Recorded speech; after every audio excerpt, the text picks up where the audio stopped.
O Senhor esteja convosco. Ele está no meio de nós. Proclamação do Evangelho de Jesus Cristo segundo João. Glória a vós, Senhor.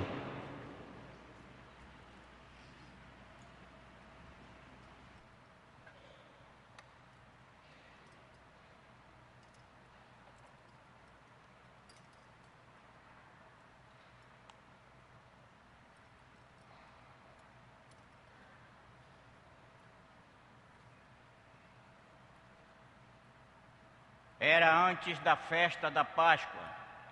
Jesus sabia que tinha chegado a sua hora de passar deste mundo para o Pai.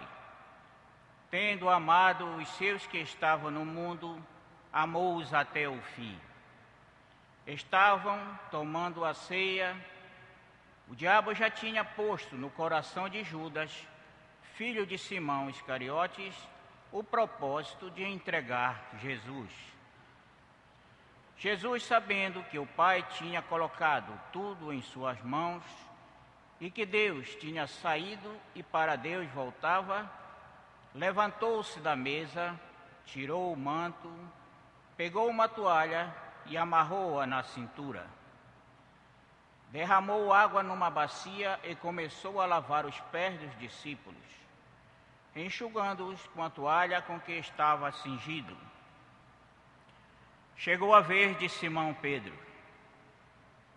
Pedro disse: Senhor, tu me lavas os pés?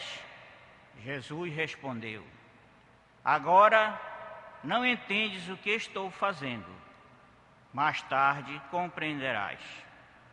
Disse-lhe Pedro: Tu nunca me lavarás os pés. Mas Jesus respondeu: Se eu não te lavar, não terás parte comigo. Simão Pedro disse: Senhor, então lava não somente os meus pés, mas também as mãos e a cabeça. Jesus respondeu: Quem já se banhou não precisa lavar senão os pés, porque já está todo limpo. Também vós estáis limpos, mas não todos. Jesus sabia quem o ia entregar. Por isso disse: Nem todos estáis limpos. Depois de ter lavado os pés dos discípulos, Jesus vestiu o manto e sentou-se de novo. E disse aos discípulos: Compreendeis o que acabo de fazer? Vós me chamais mestre e senhor, e dizeis bem, pois eu o sou. Portanto, se eu, o Senhor e mestre, vos laveis os pés, também vós deveis lavar os pés um dos outros. Dei-vos o exemplo para que façais a mesma coisa que eu fiz. Palavra da salvação. Glória a vós, Senhor. Eu vos dou um novo mandamento, que vos ameis uns aos outros, assim como eu vos amei, disse o Senhor.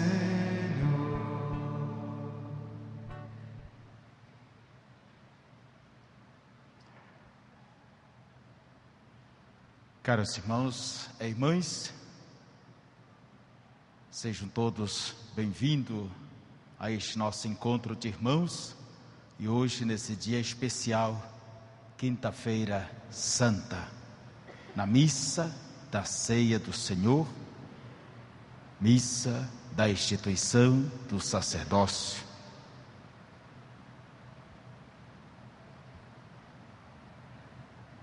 E é sempre esta ocasião belíssima, porque a casa de Maria é a casa de Jesus, é a casa da família de Nazaré.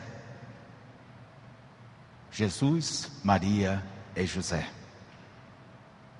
É próprio com este sentimento de filhos que nós não só queremos, mas estamos presentes na casa de Nazaré. E toda a liturgia desta noite, de um modo particular, já nos coloca no caminho de Jesus, que o levará ao Calvário, que o levará à sepultura, que o levará a superar tudo e ressurgir. Portanto, a Páscoa, a ressurreição do Senhor. Jesus quis celebrar a Páscoa com seus discípulos na forma hebraica, mas naquele encontro de família com seus discípulos, que era também aquele encontro de despedida, Jesus modificou as ofertas,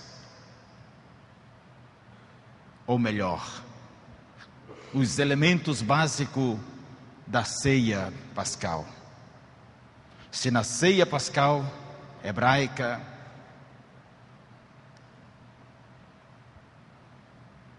era normal e não podia faltar o cordeiro, nós vimos na primeira leitura, que deveria ser novinho de 1 ano, ser escolhido no seu tamanho segundo o número dos membros da família,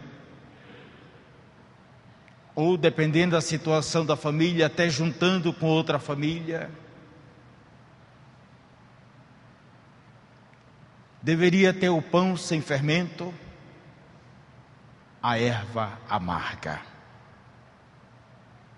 a base para a ceia pascal hebraica. No entanto, Jesus, ao celebrar com seus discípulos, os evangelhos não diz que tinha o cordeiro na mesa, não tinha a erva amarga na mesa, mas tinha pão sem fermento e tinha vinho. Eis ali então Jesus escolhendo daquele momento particular e especial, e os seus discípulos que estavam ali, não apenas como comensais na mesa do Senhor, mas como discípulos atentos ao seu ensinamento, para acolher as indicações que ele estava dando, e assim colheram. Ele tomou do pão para dizer: este é o meu corpo. O mesmo fez depois com o cálice: este é o cálice da nova e eterna aliança, o cálice do meu sangue.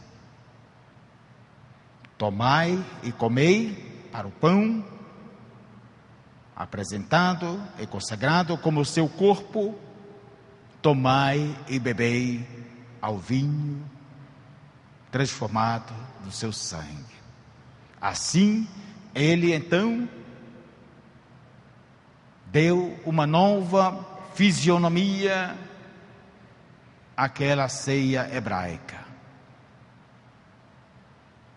E assumiu, portanto, a dimensão do que nós temos hoje, a Eucaristia.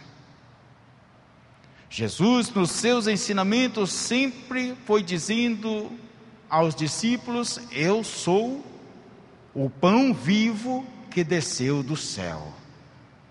Gerou tantas polêmicas, mas ele era firme: eu sou o pão vivo que desceu do céu. Quem dele comer não morrerá, mas viverá eternamente.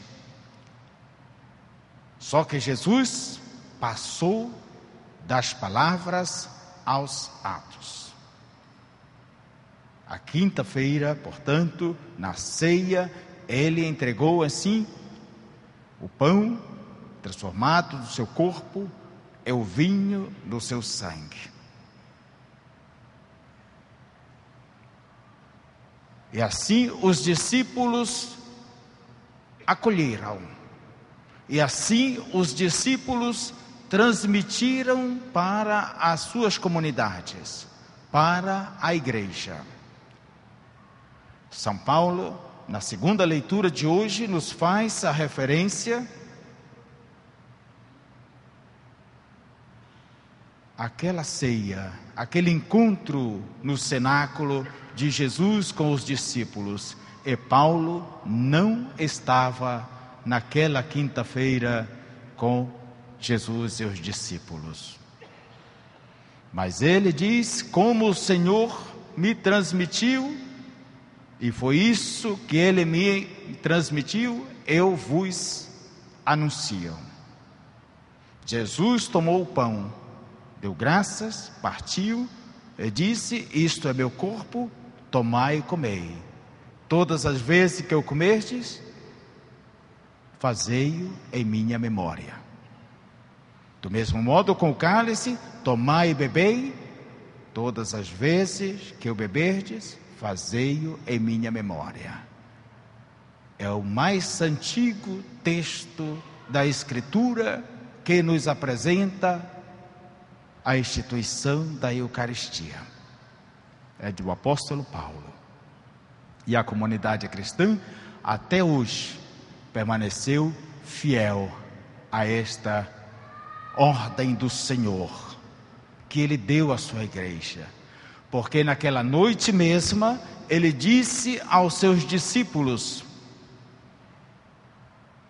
fazei-o. Deu a ordem, fazei-o. E portanto, naquela noite, aconteceu a instituição, portanto, do sacerdócio, na pessoa dos apóstolos, que depois eles transmitiram aos sucessores. E a igreja, na sua forma, se organizou e assim chegou até os nossos dias, na pessoa dos sacerdotes. Jesus pede, portanto, aos discípulos uma atitude muito clara. Eles precisam identificar-se com o Mestre. Eles precisam ter a mesma atitude do Mestre. Eles devem também aprender a dar a própria vida como o Mestre. Eis a razão pela qual, no certo ponto, no momento do lava-pés, Pedro disse a Jesus: Senhor, tu lava-me os pés? De jeito nenhum. E a resposta: se eu não te lavo os pés, tu não terás parte comigo. Ou seja, é preciso a identificação do ministro sagrado com o seu Senhor. Na realidade, a vida do ministro sagrado, a vida dos apóstolos, dos seus sucessores, dos sacerdotes ao longo dos séculos e dos milênios, para aqueles que realmente foram fiéis, a ordem recebida foi aquela de tornarem-se pão com o pão da vida. Tornarem-se, portanto, outro Cristo. Não é fácil. A vida do sacerdote no dia a dia, se ela é verdadeira, significa dizer que ele não vive mais para si. Ele não é mais dono de si. Mas a comunidade cristã, a comunidade dos fiéis, a igreja. E, portanto, ele deve preparar-se para ser como aquele grão de trigo que vai moído para ser o pão.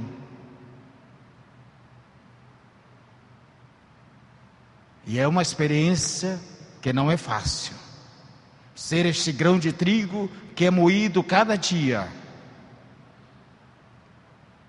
Mas é também uma coisa gratificante, porque à medida em que o sacerdote, na sua verdadeira expressão, no seu verdadeiro sentido, vai se deixando moer por Cristo, não vivendo mais para si, mas procurando atender, andar ao encontro, indo ao encontro de quem dele precisa, de quem dele necessita a palavra de Cristo, de quem dele precisa a unção, de quem dele precisa a reconciliação, de quem dele precisa a Eucaristia, de quem dele precisa o conselho e a orientação. À medida que vai se doando, sente a alegria. A alegria justamente de sentir-se transformado por Cristo e no Cristo.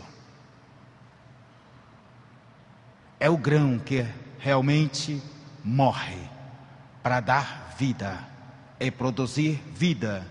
Que se o grão de trigo não morre, não cai na terra, ele não nasce, ele não produz novas vidas. Mas se ele cai na terra e nasce, é uma abundância de frutos. Mas também a vida do sacerdote, meus irmãos, ela é também triturada, moída, cada dia. Esse é o outro lado da experiência. E é duro, porque às vezes ele é mastigado pelo dente dos fiéis, né? Mastigado pelo dente dos fiéis. E são cada dentada doída, né? Só quem pega as dentadas é capaz de compreender e sentir o tamanho da dor. Às vezes isso acontece. Quando tem as incompreensões, quando tem as agressões, quando às vezes a comunidade de um lado parece paparicar o seu sacerdote, parece colocá-lo no altar, e depois por trás começa as tesourinhas, né? É duro. É ali também que o sacerdote vem triturado como o grão de trigo. É doloroso, mas se ele tem na sua dignidade de sacerdote a compreensão do seu ministério, ele deve também colocar-se no lugar do Cristo, que não recebeu diversamente críticas, agressões e tudo enquanto terminou na cruz. É esse ser pão, é esse ser farinha para fazer o pão, e que precisamos saber justamente nos deixar transformar. Mas precisamos nos transformar juntos, porque se não nos transformamos juntos nesta imagem de Cristo, nesse pão que é Cristo, se não nos transformamos juntos, não é real a Eucaristia que celebramos. Porque precisamos sim saber descer os pedestais da vida e sermos capazes de lavar os pés uns dos outros. E lavar os pés não só como aquele ato que nós vamos fazer daqui a pouquinho, lavando os pés de 12 pessoas naquela recordação daquela noite santa. Mas esse lavar os pés dos irmãos significa saber ir ao encontro de quem está ferido, de quem está dilacerado, e saber realmente oferecer a misericórdia, saber oferecer o perdão, saber oferecer a compreensão, saber estender a mão para levantar quem está caído. saber ajudar, colocar o outro de pé, fazer ajudar o outro a ver aonde coloca o pé, a ver as realidades da vida, para não se ferir, para não se machucar. Lavar os pés uns dos outros.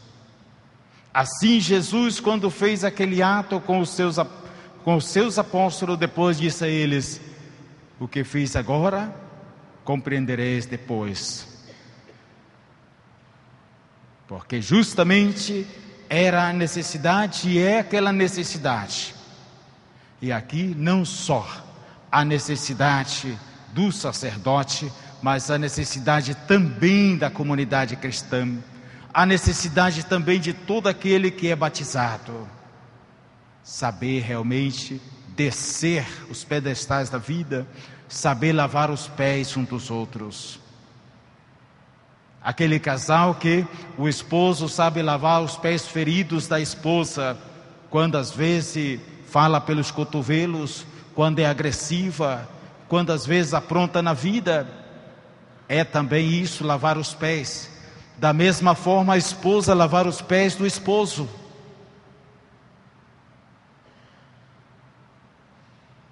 E justamente naquela hora em que acontece às vezes as coisas duras da vida, é em que a vontade e a decisão já tomada e feita interiormente é aquela de abrir a porta e dizer: sai, na minha casa eu não quero mais. É a hora de precisar parar, saber descer o pedestal da vida, porque aquilo que acontece com um pode acontecer com o outro. Ninguém pode se sentir tão seguro para dizer: desta água eu não bebo. E às vezes bebe até pior. Então precisamos, meus irmãos, saber descer esses pedestais. Precisamos saber nos ajudarmos reciprocamente. Porque o padre e o sacerdote, ele também é um humano tanto quanto cada um de vocês. E ele pode também errar.